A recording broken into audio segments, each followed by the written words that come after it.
Hello guys, ഞാൻ പറയുമ്പോൾ ഞാൻ ചിരിക്കുന്നത് വേറെ ഒന്നും കൊണ്ടല്ല കേട്ടോ. എനിക്ക് ഇങ്ങനെയൊക്കെ പറയണം ഭയങ്കര നാണ്. അപ്പോൾ നമ്മുടെ പുതിയ വ്ളോഗിലേക്ക് സ്വാഗതം. നമ്മളുടെ ഇന്നത്തെ വീഡിയോ എന്ന് പറഞ്ഞു കഴിഞ്ഞാൽ, എൻ്റെ കയ്യിൽ ബജാജ് ചേതക്കുണ്ട്. അതിന് 11,000 രൂപ ഫൈന് കിട്ടി വണ്ടി ബ്ലാക്ക് ലിസ്റ്റിൽ കിടക്കുന്നുണ്ട്. അപ്പോൾ അതിൻ്റെ ഒരു കഥയാണ് ഇന്ന് നമ്മൾ പറയാൻ പോണത്. ഈ ഒരു എക്സ്പീരിയൻസ് നിങ്ങളോട് ഷെയർ ചെയ്യുന്ന വേറെ കാരണം കൂടെ ഉണ്ട്. ജസ്റ്റ് ഒരു വീഡിയോ ആയിട്ട് ചെയ്യാനല്ല, ഈ എക്സ്പീരിയൻസ് നിങ്ങൾക്കും ഉണ്ടായിട്ട് ജസ്റ്റ് ഒന്ന് പറയണം. കാരണം അന്ന് ഞാൻ ഇട്ടെടുത്തൊരു സൈൻ മൂലം വന്നിട്ടുള്ളൊരു പണിയാണത്. എനിക്കറിയില്ല അതൊക്കെ അതിനെ പറ്റിച്ചതാണോ അതോ എന്താ പറയുക, സംഭവം ശരിക്കും അങ്ങനെ കിട്ടണതാണോ എന്ന് എനിക്ക് അറിഞ്ഞൂടാ. അപ്പോൾ അതാണ് പറഞ്ഞത്, ജസ്റ്റ് നിങ്ങളൊന്ന് പറഞ്ഞു തരുകൊണ്ടു ഇതായിരിക്കും ഈ സെയിം എക്സ്പീരിയൻസ് ഉണ്ടായിട്ടുണ്ടെങ്കിൽ. അപ്പോൾ നമുക്ക് നേരെ വീഡിയോയിലേക്ക് പോവാം. നേരെ ഇനി വണ്ടി കാണാനും കൂടെ പോവാം. ഓക്കെ, ഞാൻ ഇടയ്ക്ക് ചിരിക്കണോണ്ടൊന്നും തോന്നരുത് കേട്ടോ. സത്യം പറയാം, എനിക്കത് ഞാൻ ഇങ്ങനെ സംസാരിക്കണേ ഞാൻ ഫസ്റ്റ് ടൈമാണ്. അങ്ങനെ യൂട്യൂബിൽ ഇൻസ്റ്റയിലൊക്കെ വീഡിയോ ഇടുന്നല്ലാതെ ഇങ്ങനെ സംസാരിക്കണേ സത്യം പറയാം ഫസ്റ്റ് ടൈമാണ്. അപ്പം അതിൻ്റെ ചെറിയൊരു പ്രശ്നമുണ്ട്. അപ്പോൾ ആരും മനസ്സിലാക്കരുത്. ഓക്കെ, അപ്പോൾ ഇനി നമുക്ക് നേരെ വണ്ടിൻ്റെ അടുത്ത് പോവാം. ഇതെൻ്റെ സ്കൂട്ടിയാണ്, Honda click. And this is our Nissan Sunny. Sunny നല്ല വണ്ടി കേട്ടോ, സത്യം പറയാം നല്ല വണ്ടിയാണ് സണ്ണി. അത് ആക്ച്വലി ഭയങ്കര എന്താ പറയുക, റീസെയിൽ വാല്യൂ ഒന്നും ഇല്ലെങ്കിലും ആക്ച്വലി ഷീ ഡിസേർവ് മോർ എന്ന് തോന്നാറുണ്ട് അടുത്ത്. ആൻഡ് ഇതാണ് നമ്മളുടെ സ്വന്തം ജാവ പെറാക്കിൻ്റെ റിവ്യൂ ആണെന്ന് കുറേ പേര് ഇൻസ്റ്റയിൽ പറഞ്ഞിട്ടുണ്ടായിരുന്നു കേട്ടോ. കുറേ പേര് ചോദിച്ചിട്ടുണ്ടായിരുന്നു, ഇങ്ങനെ ഇടയ്ക്ക് അഭിപ്രായമൊക്കെ ചോദിക്കും ഇങ്ങനെ വണ്ടിയൊക്കെ. അപ്പോൾ ഇതിനെക്കുറിച്ചായിരിക്കും റിവ്യൂ ആണെങ്കിൽ ജസ്റ്റ് ഒന്ന് പറഞ്ഞാൽ നമുക്കൊരു വീഡിയോ ഇടാം. ഇതാണ് ബ്രിയോ. ഇതിവിടെ ഉമ്മ യൂസ് ചെയ്യുന്ന വണ്ടിയാണ്. ആൻഡ് ഇത് ഓട്ടോമാറ്റിക് കൂടെയാണ്. മൈലേജ് എന്ന് പറയുന്ന സാധനം അടുത്തു കൂടെ പോയിട്ടില്ല. ഇനി ഇതാണ് നമ്മളുടെ ബജാജ് ചേതക്. ഞാൻ പറഞ്ഞ 11,000 രൂപ സ്വന്തമായിട്ട് ഫൈനുള്ള ഇവിടുത്തെ വണ്ടിയാണിത്. 2000 മോഡലാണ്. ആക്ച്വലി ഇതിൻ്റെ ഇവിടെയൊക്കെ ഇൻഡിക്കേറ്ററൊക്കെ വരുന്ന ടൈപ്പാണ്. നമ്പറൊക്കെ കണ്ടോ, KL10K2109. ഇത് ഇതിൻ്റെ ഹോണാട്ടോ. അതൊക്കെ പുതിയ മേടിച്ചിട്ടായിരുന്നു, ഒക്കെ പോയി. ആക്ച്വലി ഇത് ഇതിൻ്റെ 4ാമത്തെ പെയിൻ്റാണ്. ഓക്കെ, ഫസ്റ്റ് ഒരു പീക്കോക്ക് ഗ്രീന്, പിന്നൊരു റെഡ് ആൻഡ് വൈറ്റ്, പിന്നൊരു ഫുൾ ബ്ലൂ. ഇവിടൊക്കെ ഇൻഡിക്കേറ്റർ വരുന്ന മോഡലാണിത്. പിന്നെ ഏറ്റവും ലാസ്റ്റത്തെ പെയിൻ്റാണ് ഈ സിൽവറും ബ്ലൂവും കോമ്പിനേഷൻ. ഇത് എൻ്റെ ബ്രദർ എടുത്ത ഫസ്റ്റ് വണ്ടിയാണിത്. അന്ന് ഞാൻ എൻ്റെ ഓർമ്മ ശരിയാണെങ്കിൽ ഒരു 3-ോ 4-ഓ പഠിക്കണം. ഇതിൻ്റെ കണ്ടീഷൻ മനസ്സിലാവണമെങ്കിൽ ഇതാ, ഇതിൻ്റെ ഷോക്ക് ഓപ്ഷൻ ഉണ്ടോ, പുതിയ ഒന്ന് മേടിച്ചിട്ടായിരുന്നു. ടയർ പോലും ഫുള്ളായിട്ട് തേഞ്ഞിട്ടില്ല. ഇനി എൻജിൻ സൈഡൊക്കെ കാണിച്ചു തരാം. കണ്ടോ ഫുൾ നീറ്റായിട്ട് കിടക്കുന്ന വണ്ടിയാണ്. സത്യം പറയാൻ താക്കോല് പോലും അതിമൊന്നും ഓടിയിട്ടില്ല. പക്ഷെ എന്ത് ചെയ്യാനാ, നമുക്ക് ഭാഗ്യമല്ല അല്ല, അന്നത്തെ ചെറിയൊരു പ്രശ്നത്തിൻ്റെ പേരിൽ വന്നൊരു പണിയാണിത്. ഇതിൻ്റെ ഫസ്റ്റ് പെയിൻറ്, അതായത് പീക്കോ ഗ്രീന് കഴിഞ്ഞിട്ട് ഇതിൻ്റെ red and white combination second paint അടിച്ച സമയത്താണ് നമുക്ക് പണി കിട്ടി തുടങ്ങിയിട്ടുണ്ടായിരുന്നത്. കാരണം അന്ന് ഏട്ടന് ഒരു പുതിയ ബൈക്ക് എടുത്തിട്ടുണ്ടായിരുന്നു, ഒരു FZ. അപ്പോൾ ഈ വണ്ടിൻ്റെ യൂസിങ് വളരെ കുറഞ്ഞു. ആക്ച്വലി മൊത്തത്തിൽ പറഞ്ഞാൽ 3 കൊല്ലം അവിടെ ഇട്ടു. റിന്യൂവൽ കഴിഞ്ഞതൊന്നും അറിഞ്ഞിട്ടുണ്ടായിരുന്നില്ല സത്യം പറഞ്ഞാൽ. അങ്ങനെ അറിയാതെ അവിടെ കിടന്ന് ലാസ്റ്റ് വണ്ടി എടുക്കാന്നുള്ള സിറ്റുവേഷനിൽ എത്തിയപ്പോൾ എന്ത് ചെയ്തു, എന്നെ പോലീസ് പിടിച്ചു. അന്ന് ഞാൻ റോട്ടിലേക്ക് വണ്ടി ഇറക്കി. അതിലന്ന് ഞങ്ങൾക്ക് ഏജ് ആയിട്ടുണ്ടായിരുന്നില്ല. അന്ന് എന്നെ പോലീസ് പിടിച്ചിട്ട് അന്ന് ഒരു നല്ല പോലീസാകും കൊണ്ട് വലിയ സീനില്ലാതെ വിട്ടു. ഫൈനൊക്കെ അടച്ചുകൊണ്ട് വിട്ടു. ഞാനന്ന് ബാക്കിൽ വണ്ടിയും കൊണ്ട് ഇങ്ങനെ പോയപ്പോൾ, ഞാൻ എൻ്റെ കസിൻ ഉണ്ട് ഇവിടെ, അവനും കൂടെ വണ്ടിയും കൊണ്ട് എന്തോ ഫുട്ബോൾ കളിച്ച് വരികയെന്ന് തോന്നുന്നു. അതിൽ മറ്റേ ചോപ്പും വെള്ളയൊക്കെ അടിച്ചിട്ടല്ലേ വരുന്നത്. ബാക്കിൽ നിന്ന് ആരും അങ്ങനെ ഓണടിക്കുന്നുണ്ട്. ഞാൻ ഇത് ഓവർടേക്ക് ചെയ്യാനാണ്. ഞാൻ അങ്ങനെ കൈ കൊണ്ട് കാണിച്ചു കൊടുത്തു. വീടിൻ്റെ ഗേറ്റിൻ്റെ മുന്നിലെത്തിയിട്ടാണ് കൈ കൊണ്ടേ കാണിച്ചു. ആ പോയിക്കോ നേരെ മുന്നിൽ കൊണ്ടുവന്നിട്ടു പോലീസ്. അങ്ങനെ വണ്ടി വന്നതാണ്. അന്ന് ഫുള്ള് സീനായിരുന്നു. അന്ന് എത്ര വയസ്സൊന്നുമില്ല, അന്ന് എത്ര ചെറിയ വയസ്സാണ്.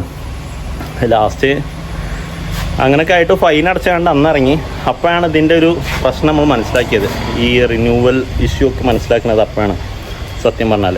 പുറത്ത് നല്ല വെയിലാകും കൊണ്ടാട്ടോ ഉള്ളിൽ കയറി. എന്നാണ് മഴയില്ല, അപ്പോൾ അതുകൊണ്ട് വണ്ടീൻ്റെ ഉള്ളിൽ കയറി. എന്നിട്ട് അന്ന് സംഭവം എന്താ ഉണ്ടായത് വെച്ചാൽ, അന്ന് ഇതുപോലെ പോലീസ് പിടിച്ച് കഴിഞ്ഞതിന് ശേഷം അപ്പോഴാണ് ഉപ്പൊക്കെ ഫുള്ള് സീനാക്കിയത്.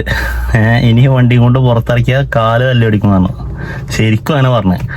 അതിലങ്ങനെയൊക്കെ അതിന് ശേഷം കാക്കു പറഞ്ഞു വണ്ടി റിന്യൂവൽ എടുക്കണം, അല്ല ഇനി ഇറക്കണ്ടെന്ന്. അങ്ങനെ എന്ത് ചെയ്ത് വണ്ടി റിന്യൂവൽ എടുക്കാൻ അന്ന് എന്നെ ഏൽപ്പിച്ചു, കാരണം ഏട്ടൻ അന്ന് ഇവിടെ അല്ല. അങ്ങനെ ഞാൻ പോയി ഡ്രൈവിംഗ് സ്കൂള് വണ്ടി കൊണ്ട് പോയി.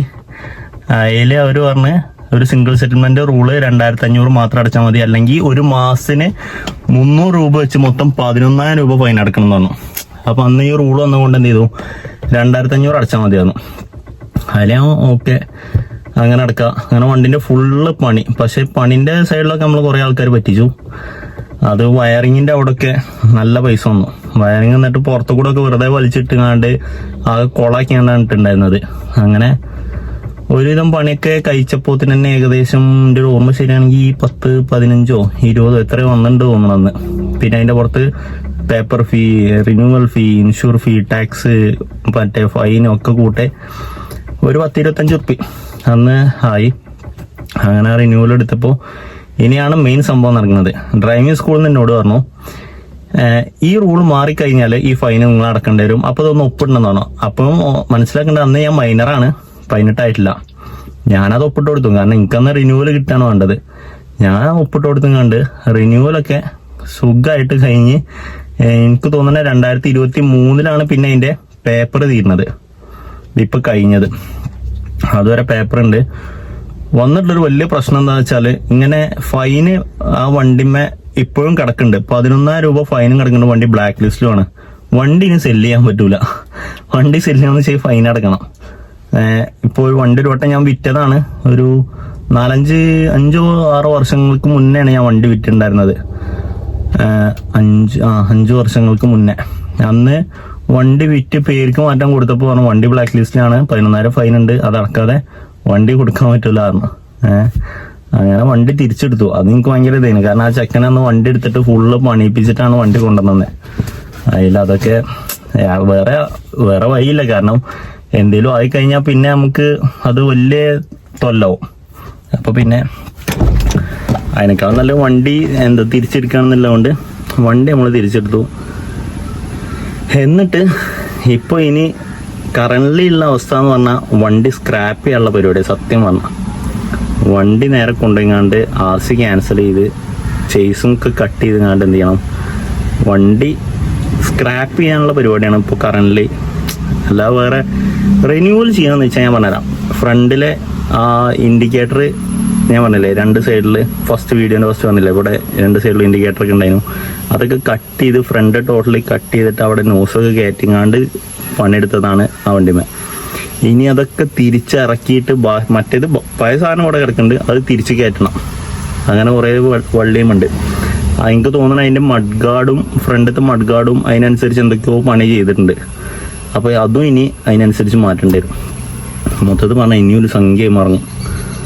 അപ്പോൾ ഇതൊക്കെ സത്യം പറഞ്ഞാൽ മടിയാണ്. ഇത്രയും പൈസ ഇറക്കണല്ലോ എന്ന് ആലോചിക്കുമ്പോഴാണ് ആകത്. പിന്നെ അതൊക്കെ പൈസ എടുത്ത് ഇറക്കിയല്ല പ്രശ്നം എന്ന് പറഞ്ഞാൽ, ഈ വണ്ടിക്കാണെങ്കിൽ ഈ വണ്ടിയാണോ പൊതുവെ എന്താണോ അവസ്ഥ എനിക്കറിയില്ല, പക്ഷേ ഈ വണ്ടിക്ക് പൊതുവെ നല്ല പണി വരും.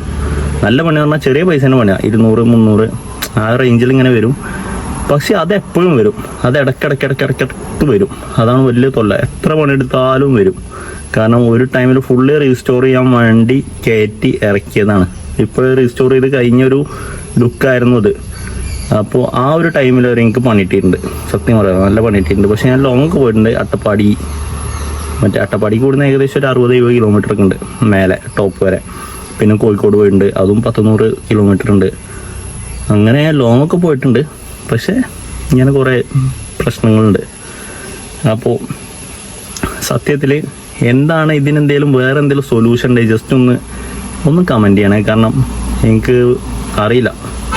അവർ ഇപ്പോഴത്തെ ഒരു ഇതേ പറഞ്ഞത്. അപ്പോൾ അവിടെ ഉള്ള ഒരാൾ നമ്മളോട് പറഞ്ഞിട്ടുള്ളത്, ഈ ഫൈന് നമ്മൾ ഒഴിവാക്കി തരാം, നിങ്ങൾ റിന്യൂവൽ എടുക്കുകയാണെങ്കിൽ എടുത്തൊരു സീനും ഇല്ല, ഇത്ര ചെറിയൊരു ഫീ മാത്രമേ ഉള്ളൂ, ബ്ലാക്ക് ലിസ്റ്റിൽ നിന്ന് വണ്ടി മാറ്റി തരാമെന്നൊക്കെ പറഞ്ഞിട്ടുണ്ട്. പക്ഷേ ഈ പണിൻ്റെ പൈസ ആലോചിക്കുമ്പോഴാണ് ഭയങ്കര, എനിക്ക് സ്ക്രാപ്പ് ചെയ്യാന്ന് പറയുമ്പോൾ നല്ല സങ്കടമുണ്ട്. കാരണം സ്ക്രാപ്പ് ചെയ്ത് കഴിഞ്ഞാലുള്ളൊരവസ്ഥ പിന്നെ ആ വണ്ടി കിട്ടൂല. പിന്നെ അതേപോലത്തെ നമ്മൾ ഉപയോഗിച്ചൊരു വണ്ടി നമുക്ക് കിട്ടാനും പണിയാണ്. സത്യം പറഞ്ഞ ക്വസ്റ്റ്യൻ മാർക്കാണ് ഇപ്പോൾ മുന്നിൽ. അപ്പോൾ നിങ്ങളുടെ അഭിപ്രായം ജസ്റ്റ് ഒന്ന് പറയും, എനിക്ക് അറിഞ്ഞുകൂടെങ്ങി. ഞാൻ എന്തായാലും ആ വണ്ടി ഒന്ന് കഴുകി വെക്കണം. അപ്പോൾ അതെന്തായാലും ഞാനൊരു വീഡിയോ ചെയ്യുന്നുണ്ട്. പിന്നെ ജാവൻ്റെ റിവ്യൂ ആണെന്ന് വെച്ചാൽ പറഞ്ഞോ, അതും ഞാൻ വീഡിയോ ചെയ്യുന്നുണ്ട്. പറ്റുമെന്ന് വെച്ചാൽ എല്ലാവരും ഒന്ന് സബ്സ്ക്രൈബ് ചെയ്യുക. നിങ്ങളൊക്കെ സപ്പോർട്ട് ഉണ്ടെങ്കിൽ നമുക്ക് മുന്നോട്ട് വരാൻ പറ്റുള്ളൂ. അല്ലെങ്കിൽ നമ്മൾക്ക് ഇങ്ങനെ തൊലിഞ്ഞിരിക്കും. നമ്മൾക്ക് മുന്നോട്ട് വന്നിട്ടുണ്ടല്ലോ, നിങ്ങളൊക്കെ രക്ഷപ്പെടും. അപ്പോൾ താങ്ക് യു.